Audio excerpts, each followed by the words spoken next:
السلام علیکم، ویلکم ہے آپ کا ہمارے شو میں جس کا نام ہے فرقوں کی دکانیں بند.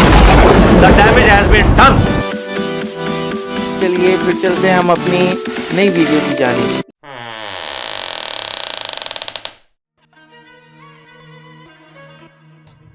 حضرت عثمان رضی اللہ تعالیٰ عنہ کے دور خلافت میں مروان کو مدینہ واپس کیوں بلایا گیا اور حضرت ابو ذر غفاری کو مدینہ بدر کیوں کیا گیا؟ دیکھ لو، ایک گھنٹے سے سوال لیں، دیکھ لیں میرے بھائی، ویڈیوز ریکارڈ ہے.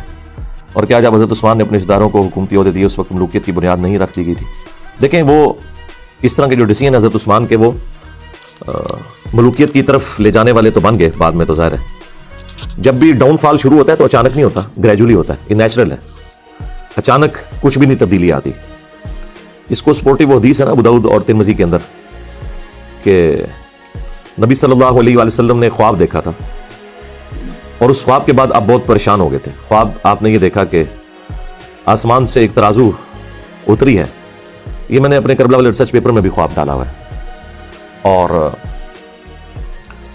اس ترازو میں سیدنا ابو بکر اور حضرت عمر کو تولا گیا. پہلے نبی علیہ السلام اور حضرت ابو بکر تھے. نبی علیہ السلام کا پلڑا بھاری تھا. پھر سیدنا ابو بکر اور سیدنا عمر کو تولا گیا. حضرت ابو بکر کا پلڑا بھاری تھا. اس کے بعد پھر سیدنا عمر اور عثمان کو تولا گیا تو حضرت عمر کا پلڑا بھاری تھا. پھر وہ ترازو اوپر اٹھا لی گئی. تو اس حدیث میں یعنی موجود ہے کہ نبی علیہ السلام اس خواب سے پریشان ہوئے. اور ساتھ حدیث کے اندر یہ درج ہے کہ نبی علیہ السلام کو یہ اشارہ دیا گیا تھا کہ آپ کے بعد خلافت بتدریج ملوکیت میں بدل جائے گی. یعنی حضرت عثمان غنی رضی اللہ تعالیٰ عنہ کے مبارک دور سے پہلے معاملات بڑے صحیح چلیں گے. حضرت عمر فاروق رضی اللہ تعالیٰ عنہ کی مینجمنٹ آپ کو پتہ ہے کتنی اسٹرانگ تھی، اس لیے ان کا پلڑا بھاری رہا اور پھر وہ میزان اٹھا لیا گیا. اس حدیث کو سپورٹیو حدیث بخاری مسلم کے اندر بھی موجود ہے جو نبی علیہ السلام کے مبارک زمانے میں ایک شخص نے خواب دیکھا تھا. اب یہ خواب تو بزرگوں والے بیان نہیں ہو رہے، ہم تو خوابوں کے خلاف ہیں کہ خوابوں سے تو نہیں کوئی دین ثابت ہوتا، لیکن پیغمبر کا خواب وحی الہی ہوتا ہے. وہ اسی طریقے سے ہے جیسے اللہ اسے بتا رہا ہے، اس میں شیطان کی کوئی دخل نہیں ہے. بخاری مسلم میں حدیث ہے نا کہ خواب نبوت کا 46واں حصہ ہے. تو انبیاء کے جو خواب ہیں وہ ڈیفینیٹ ہوتے ہیں وحی الہی. سورہ الصافات میں آیا کہ حضرت ابراہیم علیہ السلام نے خواب میں دیکھا تھا کہ میں اپنے بیٹے کی قربانی کر رہا ہوں. تو اسی پہ انہوں نے پھر حضرت اسماعیل کو آمادہ کیا. یعنی خواب کے اوپر ایک بندے کو قتل کرنا، اس کے اوپر آمادہ ہو جانا، یہ صرف اسی صورت میں ہے کہ جب وہ وحی الہی ہو، ورنہ تو کوئی انسان دوسرے انسان کو ناحق قتل نہیں کر سکتا بغیر کسی وجہ کے. دو ہی استثناء آئی ہیں، فساد فی الارض یا قتل کے بدلے قتل. اس لیے آپ دیکھیں جو حضرت موسیٰ اور خضر کا واقعہ آیا ہے سورۃ الکہف کے اندر، اس میں بھی جب وہ بچے کو قتل کر دیتے ہیں حضرت موسیٰ علیہ السلام اس پر اعتراض کرتے ہیں کہ تم نے نفس کے بغیر ایک دوسرے نفس کو قتل کر دیا. تو وہ تو خیر مسئلہ تقدیر کا ایشو تھا، وہ اللہ تعالیٰ نے فرشتوں کے ذریعے موت لینی ہوتی ہے، چاہے حضرت اسرائیل علیہ السلام آئے یا ان کے بہاف کے اوپر حضرت خضر وہ ڈیوٹی پوری کریں. اس سے کسی انسان کا دوسرے انسان کو قتل کرنا ثابت نہیں ہوتا. تو انبیاء کرام کے جو خواب ہیں وہ وحی الہی ہوتے ہیں. انبیاء کے بعد بخاری مسلم میں آیا کہ میری وفات کے بعد اب نبوت کی خبروں میں صرف مبشرات باقی ہیں. پوچھا گیا مبشرات کیا ہیں تو آپ علیہ السلام نے فرمایا کہ خواب. پھر بخاری مسلم میں ہی آیا کہ خواب کی 3 اقسام ہیں، یا تو اللہ کی طرف سے ہوگا یا وہ شیطان کی طرف سے. اور ساتھ ایک تابعی کا قول ابن سیرین کا نقل کیا ہے امام بخاری امام مسلم نے، انہوں نے اسی کی چھوٹی کیٹیگری بتائی کہ یا وہ نفس کی طرف سے ہوگا. پھر خواب یعنی جو انسان سوچتا ہے بعض اوقات وہی چیز خواب کی شکل میں اسے نظر آ جاتی ہے. اور ایٹیچیوڈ یہ ہے کہ جب اچھا خواب دیکھیں اللہ کا شکر ادا کریں، اور اگر کوئی برا خواب دیکھتے ہیں تو آپ بائیں طرف 3 دفعہ تھوک دیں اور اس کا ذکر بھی کسی کے ساتھ نہ کریں، برا خواب اگر کسی کو آتا ہے تو. اب یہاں پر اللہ کے محبوب صلی اللہ علیہ وآلہ وسلم کا خواب میں نے بیان کیا ابو داؤد سے، ترمذی سے، مسند احمد میں بھی یہ خواب موجود ہے. ایک اور خواب جو رسول اللہ کے مبارک زمانے میں آیا وہ حدیث بخاری اور مسلم دونوں میں ہے، وہ میں نے کربلا والے ریسرچ پیپر میں ڈالی ہوئی ہے. اس حدیث میں یہ آتا ہے کہ ایک شخص نے خواب دیکھا کہ آسمان سے گھی اور شہد ٹپک رہا ہے اور ایک سائبان بادل نے سایہ کیے ہوئے ہیں اور ایک رسی بھی لٹک رہی ہے.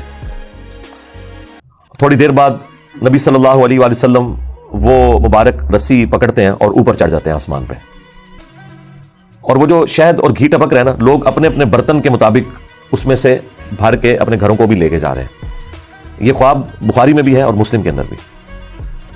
پھر ایک اور شخص اس رسی کو پکڑتا ہے اور وہ بھی آسمان پہ چڑھ جاتا ہے, اور پھر ایک تیسرا شخص اس رسی کو پکڑتا ہے اور آسمان پہ چڑھ جاتا ہے. یعنی نبی صلی اللہ علیہ وآلہ وسلم کے بعد 2 اور اشخاص ہیں جو اس رسی کو پکڑ کے آسمان پہ چڑھ جاتے ہیں. جب چوتھا شخص پکڑتا ہے, یعنی نبی الاسلام اور 2 اور لوگ اور پھر ایک چوتھا شخص, تو وہ رسی ٹوٹ جاتی ہے. پھر حدیث کے الفاظ ہیں کہ اس شخص نے خواب میں دیکھا کہ وہ رسی دوبارہ سے اس شخص کے لیے جوڑ دی جاتی ہے اور وہ شخص بھی اوپر چڑھ جاتا ہے. جب یہ خواب سنانے والا نبی الاسلام کی بارگاہ میں حاضر ہوا تعبیر پوچھنے کے لیے, تو آپ کی تو مبارک عادت تھی کہ آپ فجر کے بعد خوابوں کی تعبیر ارشاد فرمایا کرتے تھے. اب یہ وہ سنت ہے جس پہ آج کوئی عمل نہیں کر سکتا, نہ کوئی اس کے اوپر کوئی تماشا کھڑا کر سکتا ہے. ظاہر ہے کہ خواب چونکہ نبوت کی خبروں سے ہیں, تو نبی الاسلام کے مبارک زمانے میں تو وحی کا سلسلہ رکا نہیں تھا, تو اللہ کے نبی کو وحی کی تائید حاصل تھی, آپ خواب کی تعبیر بیان فرما سکتے تھے. آج کوئی بھی کرے گا تو وہ اسیسمنٹ ہوگی, غلط بھی ہو سکتی ہے, صحیح بھی ہو سکتی ہے, جب تک کہ وہ خواب کوئی شکل اختیار نہ کر لے اور ایگزیکٹلی ویسا ہو نہ جائے. باقی تو ساروں کی اسیسمنٹ ہے, صحیح بھی غلط بھی, وثوق سے نہیں کوئی کہہ سکتا. ہم سبھی لوگ یہاں اکیڈمی میں رابطہ کرتے ہیں, یہ خواب آیا جی تعبیر بتائیں. ہم انہیں کہتے ہیں بھائی تعبیر بتانے والا چلا گیا دنیا سے, اس کی قبر مدینے میں صلی اللہ علیہ وسلم. اس کے بعد جتنے بھی واقعات ہیں وہ تو آپ دیکھیں, اتنے بڑے بڑے تعبیر بتانے والے لوگ مصر کے اندر موجود تھے, لیکن جب اس مصر کے بادشاہ کو خواب آیا تو تعبیر تو حضرت یوسف علیہ السلام نے بتائی ہے نا, اور اس میں قرآن میں واضح ہے کہ اللہ تعالیٰ نے انہیں علم سکھایا تھا. انبیاء تک تو یہ معاملہ درست ہے. اس کے بعد لوگوں نے تب آزمائی کی ہے, کچھ چیزیں ابن سیرین کی طرف منسوب کی ہوئی ہیں. وہ ایک تعبیر الرؤیا کتاب بھی ملتی ہے مارکیٹ کے اندر, ایک تابعی تھے محمد ابن سیرین, ان کی طرف منسوب ایک کتاب ہے. وہ کتاب ہی لوگوں نے رکھی ہوئی ہوتی ہے, وہ آپ بار بار اس میں سے کوئی 8-10 خواب کی تعبیرات بیان کرنا شروع کر دیں روز کی, تو کچھ عرصے بعد آپ اس قابل ہو جائیں گے کہ قرآن و سنت کے مطابق نہیں, اس کتاب کے مطابق آپ لوگوں کو تعبیر بیان کر دیں. وہ میں بھی کر سکتا ہوں, لیکن وہ ایک خام خواہ کی تب آزمائی ہے, اس میں سے نکلنا کچھ بھی نہیں ہے. تو جب اس شخص نے نبی الاسلام کی خدمت میں یہ خواب عرض کیا, اس سے پہلے کہ نبی الاسلام اس کی کوئی تعبیر ارشاد فرماتے, سیدنا ابوبکر نے کہا یا رسول اللہ آپ اگر اجازت دیں تو میں اس کی تعبیر بیان کرتا ہوں. تو نبی الاسلام نے کہا ٹھیک ہے کرو. تو انہوں نے کہا کہ یہ جو ایک سائبان ہے اور گھی اور شہد ٹپک رہا ہے, یہ بیسیکلی اللہ تعالیٰ کی طرف سے مخلوق کے لیے اسلام کا ایک سایہ ہے, اور یہ وحی کی تعلیمات ہیں, قرآن حکیم کی تعلیمات ہیں جو آسمان سے نازل ہو رہی ہیں, اور لوگ اپنے اپنے ظرف کے مطابق اس میں سے حاصل کر رہے ہیں. وہ شہد اور گھی کی جو مثال ہے, اور یہ سلسلہ جاری رہے گا یہاں تک کہ آپ صلی اللہ علیہ وآلہ وسلم اللہ تعالیٰ کے پاس چلے جائیں گے. یعنی وہ رسی سے جو نبی الاسلام کو اوپر چڑھتے ہوئے دیکھا, تو یعنی آپ علیہ السلام کو موت آ جائے گی, آپ اللہ کے پاس چلے جائیں گے, اور آپ کے بعد ایک اور شخص اس سسٹم کو سنبھالے گا. لیکن خواب دیکھنے والے نے اس کی شکل نہیں دیکھی تھی اس خواب میں, بس ایک بندہ ہی اس نے دیکھا تھا کہ کوئی ہے, بیک سائڈ سے دیکھا ہوگا. ظاہر اللہ تعالیٰ نے جتنا نبی الاسلام کا تو اسے پتا چل گیا کہ نبی الاسلام اوپر چڑھ گئے, لیکن دوسرا بندہ کون تھا وہ خواب میں اس بندے نے نہیں دیکھا ہوا تھا. تو ایک اور شخص اس مسند پہ بیٹھے گا, وہ بھی اوپر چڑھ جائے گا. پھر ایک دوسرا شخص بیٹھے گا اس مسند پہ, وہ بھی اوپر چڑھ جائے گا, اور جب تیسرا چڑھے گا تو وہ رسی ٹوٹ جائے گی, اور پھر اس کے لیے رسی کو جوڑا جائے گا اور وہ بھی اوپر چڑھ جائے گا. اب ظاہر ہے یہ اتنی کامل انفارمیشن تو نہیں تھی, اصل تو چیز یہ کہ وہ رسی ٹوٹے گی کیوں اور وہ بندے کون ہوں گے. اب یہ سیدنا ابوبکر کو تو علم غیب تو نہیں تھا کہ وہ کون ہے, تو انہوں نے اپنی اسیسمنٹ کے مطابق تشریح کر دی. تو پھر رسول اللہ سے پوچھا کہ میں نے کیا تشریح صحیح کی ہے, تو آپ نے فرمایا کہ کچھ تعبیر ٹھیک کی ہے, کچھ غلط کی ہے. تو پھر حضرت ابوبکر نے کہا یا رسول اللہ آپ اس کی پھر صحیح تعبیر بیان کریں. تو آپ نے تعبیر بیان کرنے سے انکار کر دیا. ظاہر ہے وہ اللہ تعالیٰ اس چیز کو پردے میں رکھنا چاہتا تھا, لیکن چیزیں وہ مختلف انداز میں پھر کھلنا شروع ہوگی بعد میں.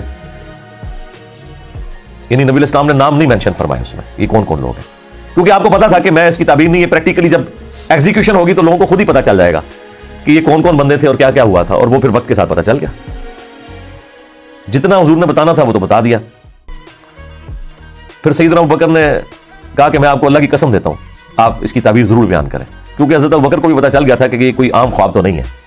نبی الاسلام کے بعد مختلف لوگوں کا اس مسند پہ بیٹھنا, اور 3 بندے ہوں گے, 2 تو صحیح اسی طریقے پہ چل جائیں گے, لیکن تیسرے کی دفعہ رسی ٹوٹ جائے گی. تو یہ کوئی وہ تیسرا جو بندہ ہے نا, وہ اس بندے کے بارے میں پتا ہونا زیادہ ضروری تھا, جس کو پکڑتے ہی وہ رسی ٹوٹ جائے گی. وہ رسی کیوں ٹوٹے گی, یہ بڑا ایک حیران کن معاملہ تھا.